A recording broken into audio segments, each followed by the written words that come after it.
Dah, Baik, Assalamualaikum warahmatullahi wabarakatuh. Sebelumnya yang terhormat Ibu Mutiara selaku dosen pengampu mata kuliah Farmakoterapi 5. Kami dari kelompok 9 izin mempresentasikan hasil diskusi kami terkait sepsis. Boleh di next? Ini anggota kami. Kemudian untuk yang pertama akan dipresentasikan oleh rekan saya yaitu Rifka Nuraini. Dipersilahkan. oke baik teman-teman. Coba bayangin ketika tubuh kita sedang berusaha melawan sebuah infeksi. Nah, dalam keadaan normal, sistem imun kita itu bekerja dengan rapi dan teratur untuk menyingkirkan mikroorganisme, sehingga tubuh kita tetap terlindungi. Namun tidak pada kondisi sepsis. Respon imun yang biasanya terkontrol menjadi kacau dan berlebihan. Nah, kondisi tersebut bukan lagi melindungi tubuh, namun sistem imun justru bereaksi terlalu kuat sampai-sampai merusak tubuh kita sendiri. Nah, apa sih sepsis itu? Sepsis adalah kondisi medis serius yang terjadi ketika tubuh memberikan respon inflamasi berlebihan terhadap infeksi. Respon yang tidak terkontrol ini memicu pelepasan sitokin dalam jumlah besar atau yang sering disebut sebagai cytokine storm. Akibat sitokin storm ini, pembuluh darah menjadi rusak dan bocor sehingga cairan keluar dari pembuluh darah menuju jaringan.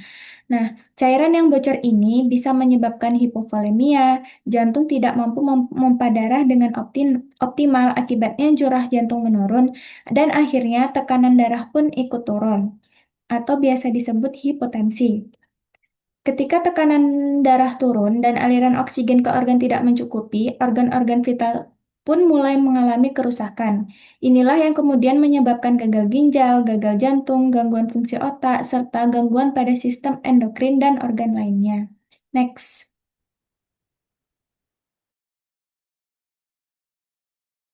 Selanjutnya itu etiologi dari sepsis. Yang pertama itu ada bakteri gram negatif, didominasi oleh Escherichia coli, Klebsiella sp, terus Proteus, Enterobacter, dan Pseudomonas. Patogen ini menghasilkan endotoksik atau LPS yang kuat memicu aktivitas makrofag dan pelepasan sitokin besar-besaran, sehingga meningkatkan risiko shock septik. Lalu yang kedua ada bakteri gram positif. Bakteri gram positif menghasilkan peptidoglikan dan exotoksin yang mengaktifasi respon inflamasi. Lalu yang ketiga ada jamur yang menyebabkan 4-10% kasus, terutama pada pasien imunokompromis atau rawat inap lama.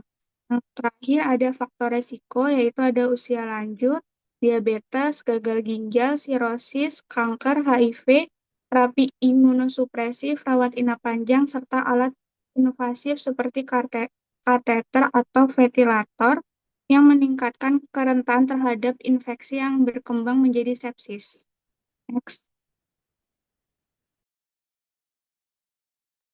Kemudian selanjutnya untuk patofisiologi dari sepsis, patogenesis sepsis bersifat kompleks dan multifaktorial yang terdiri dari patogen penyebab, karakteristik inang, dan respons inflamasi di mana interaksi antara sitokin proinflamasi dan antiinflamasi, keadaan prokoagulan, dan penurunan fibrinolisis terjadi secara bersamaan. Sepsis diawali oleh masuknya patogen ke dalam tubuh hingga menimbulkan infeksi yang kemudian mengaktifasi sistem imun bawaan terutama makrofag. Pada infeksi bakteri gram negatif, endotoksin atau LPS yang dilepaskan saat lisis bakteri membentuk kompleks dengan LPS binding protein dan dikenali oleh reseptor CD14 pada makrofag. Sedangkan pada bakteri gram positif, exotoksin atau peptidoglikan memicu aktivasi CD14 dengan mekanisme serupa. Aktivasi makrofag memicu pelepasan sitokin inflamasi dalam jumlah besar yang terdiri dari mediator proinflamasi seperti TNF-alfa, alfa-1, dan IL-6, serta mediator antiinflamasi seperti IL-1RA, IL-4, dan IL-10 secara simultan. Sitokin proinflamasi meningkatkan inflamasi sistemik dan kerusakan endotel, sehingga mengganggu fungsi sel endotel dan menyebabkan peningkatan permeabilitas vaskular. Bersamaan dengan itu terjadi aktivasi sistem pembekuan sehingga terbentuk keadaan prokoagulan dan penurunan fibrinolisis yang berujung pada pembentukan mikrotrombus atau gumpalan darah. Kompleksitas interaksi antara mediator pro dan inflamasi, kerusakan endotel, aktivasi koagulasi, serta gangguan perfusi jaringan menyebabkan hilangnya homeostasis tubuh secara progresif. Ketidakseimbangan ini akhirnya berlanjut menjadi disfungsi multiorgan yang merupakan karakteristik utama dari keadaan sepsis berat atau shock sepsis.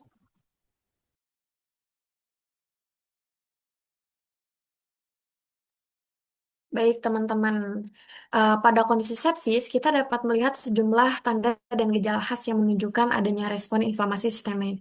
Biasanya, pasien akan mengalami seperti demam, kemudian denyut jantungnya itu meningkat, atau kita sebut takikardia.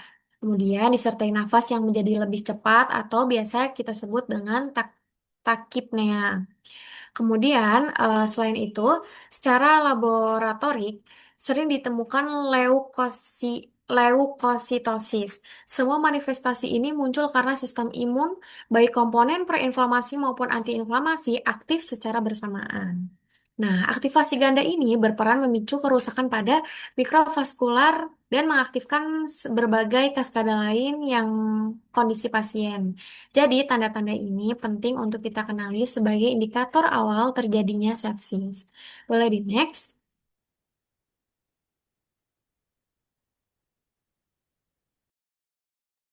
Kemudian ada terapi obat-obatan untuk penata laksanaan sepsis ini.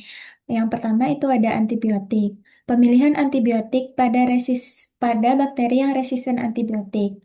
Pada beberapa kasus sepsis, infeksinya itu disebabkan oleh bakteri yang sudah kebal terhadap banyak antibiotik atau biasa disebut resisten. Untuk kondisi seperti ini, kita perlu antibiotik yang lebih spesifik dan lebih kuat. Yang pertama itu untuk infeksi MRSA.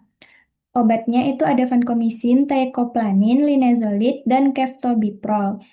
Digunakan untuk mengatasi infeksi Staphylococcus yang resisten terhadap metisilin. Kemudian untuk infeksi VRSA, itu obatnya ada vancomycin plus imipenem atau oxazolidinone. Kemudian ada VRE, obatnya itu ada daptomycin. Daptomycin ini efektif untuk Enterococcus yang resisten. Kemudian untuk infeksi MDR Pseudomonas, itu obatnya ada meropenem dan imipenem. Obat ini dipilih karena spektrumnya luas dan potensinya kuat. Kemudian untuk infeksi ESBL itu ada carbapenem, golongan quinolon, ceftazidime, dan piperacillin tazobactam. ESBL ini menginaktivasi banyak antibiotik, jadi perlu agen yang lebih kuat. Kemudian pemilihan antibiotik berdasarkan lokasi infeksi. Yang pertama itu ada infeksi saluran kemih. Untuk ESK, baik yang didapat di komunitas maupun di rumah sakit, kita biasanya menggunakan itu ada golongan cefalosporin generasi ketiga, contohnya itu ada ceftriaxone dan ceftazidime. Atau bisa juga menggunakan fluoroquinolone, contohnya itu ada ciprofloxacin atau levofloxacin.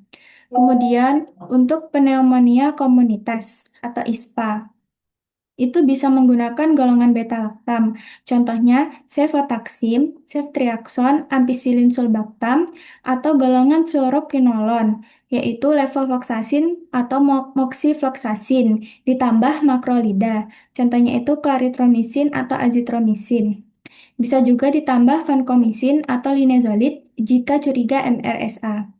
Kemudian ISPA atau pneumonia nosokomial. Karena bakteri di rumah sakit biasanya lebih resisten, maka obatnya juga harus lebih kuat.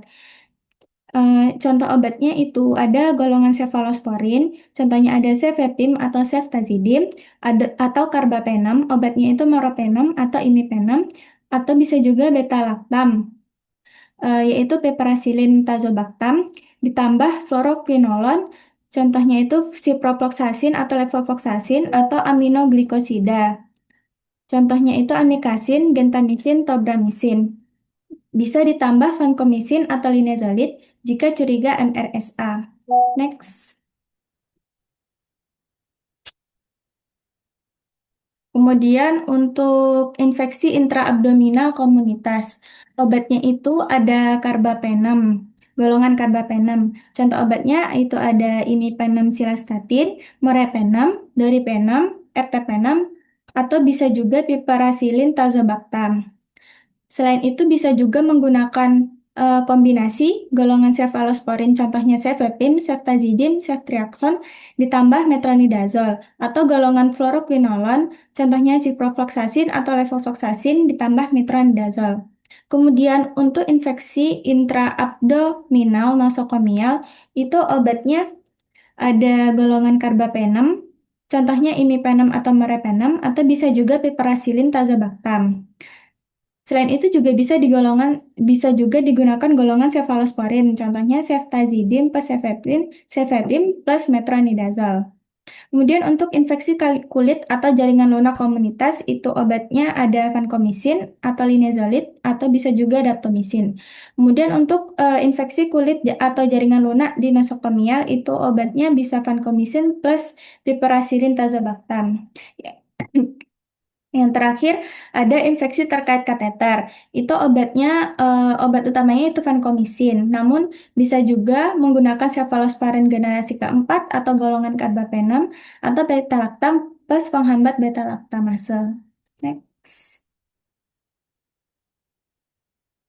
Nah, selain bakteri, infeksi jamur itu juga bisa menyebabkan sepsis, terutama pada pasien ICU atau pasien imunokompromis. Nah, obat utamanya itu ada echinocandin. Dia merupakan obat pilihan pertama. Contohnya itu ada caspofungin, micafungin, anidulafungin. Obat ini digunakan untuk pasien yang resisten terhadap golongan azol. Kemudian yang kedua itu bisa juga menggunakan triazol. Contohnya ada fluconazole dan faricanazole. Nah, obat ini digunakan untuk pasien yang stabil secara hemodinamik dan untuk pasien yang belum pernah menggunakan golongan azol.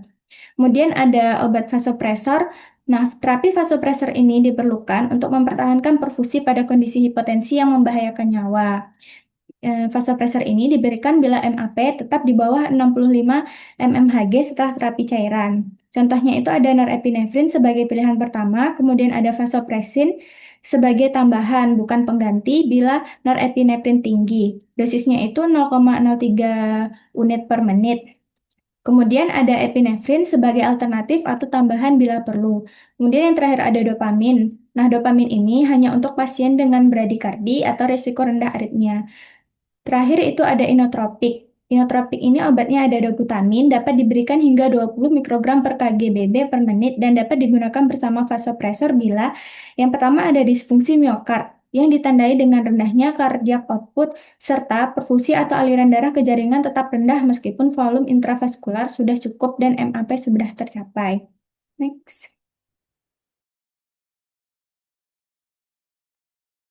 Baik, teman-teman. Di sini ada beberapa antibiotik yang dinilai aman digunakan selama kehamilan. Kelompok beta-lactam seperti ceftriaxone, piperacillin, tazobactam, dan carbapenem umumnya itu aman. Vancomycin juga termasuk kategori B sehingga aman digunakan bila diperlukan. Metronidazole aman terutama pada trimester kedua dan ketiga. Dan azithromycin juga merupakan pilihan yang aman. Namun, ada beberapa obat yang perlu kita hindari, seperti aminoglikosida beresiko menyebabkan ototoksisitas pada janin, fluoroquinolone dapat mengganggu perkembangan tulang rawan, dan tetrasiklin beresiko menyebabkan perubahan warna gigi janin. Kemudian, ada untuk ibu menyusui. Sebagian besar itu beta-lactam dan vancomycin aman digunakan. Metronidazole juga dapat digunakan meskipun beberapa ahli menyarankan untuk menunda pemberian ASI selama 12-24 jam setelah konsumsi. Sebaliknya, fluoroquinolone tetap harus dihindari karena resiko pada tulang rawan dan cotrimoxazole tidak direkomendasikan untuk bayi berusia kurang dari 2 bulan. Kemudian selanjutnya itu pada anak-anak. Dosis antibiotik pada pediatrik selalu berdasarkan berat badan dalam miligram per kilogram. Untuk terapi empiris, kita dapat menggunakan ceftriaxone, cefotaxime, dan piperacillin tazobactam. Kemudian aminoglikosida itu masih boleh digunakan, tetapi harus dengan pengawasan yang sangat ketat. Fluoroquinolone sebaiknya dihindari dan hanya dipakai pada kasus infeksi berat tertentu seperti infeksi Pseudomonas. Boleh di next. Baik, selanjutnya itu pada populasi geriatri. Ada beberapa hal yang menjadi perhatian utama. Fungsi ginjal yang menurun membuat dosis obat seperti beta-laktam, aminoglikosida, dan vancomycin harus disesuaikan. Selain itu, kadar albumin yang rendah dapat meningkatkan efek obat yang berikatan tinggi dengan protein. Nah, aminoglikosida ini sebaiknya dihindari bila memungkinkan karena resiko nefrotoksisitas yang lebih tinggi pada usia lanjut. Kemudian yang terakhir itu pada pasien dengan kegagalan organ. Pada gagal ginjal, beta-laktam dan karbapenam perlu penyesuaian dosis sesuai fungsi ginjal. Vancomycin harus dipantau melalui AUC atau MIC dan aminoglikosida lebih baik dihindari. Kemudian jika hati gagal jika harus berhati-hati menggunakan metronidazol karena metabolisme utamanya itu di hati. Dan linezolid karena dapat meningkatkan resiko asidosis laktat, sementara beta-laktam itu relatif aman. Kemudian untuk pasien shock dengan perfusi yang menurun, pembersihan obat biasanya juga menurun sehingga obat mudah terakumulasi. Artinya dosis itu perlu ditinjau ulang setiap hari.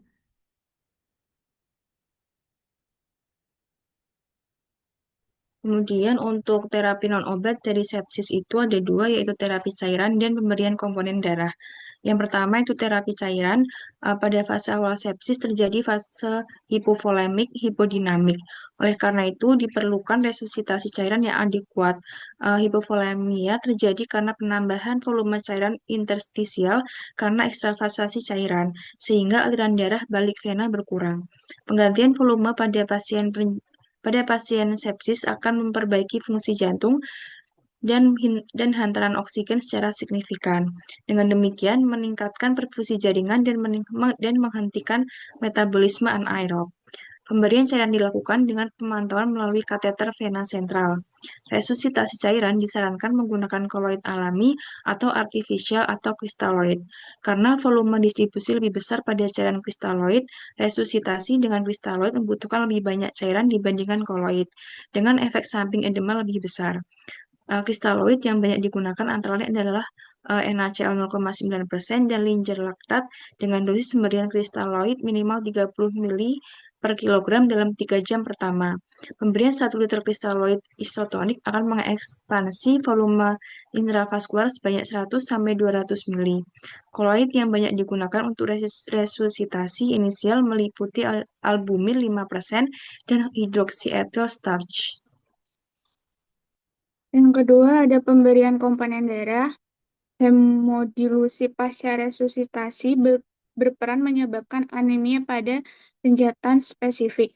Pasca resusitasi dengan kristaloid atau koloid, hemoglobin dapat turun hingga 1-3 gram per desiliter. Ketika masalah hipoperfusi sudah teratasi dan bila tidak didapatkan kondisi seperti pemberat, pemberat seperti iskemiokardium, hipoksemia berat, pendarahan akut, penyakit jantung, sianotik atau asidosis laktat, transfusi sel darah merah diberikan bila hemoglobin kurang dari 7 gram per desiliter untuk mencapai nilai hemoglobin 7 hingga 9 gram per desiliter. Transfusi trombosit diberikan bila didapatkan trombosit kurang dari sama dengan 5.000 per milimeter kubik dengan atau tanpa pendarahan. Trombosit 5.000 hingga 30.000 per mm kubik dengan resiko pendarahan signifikan. Trombosit lebih dari 50.000 per milimeter kubik bila akan dilakukan pendarahan atau prosedur invasif.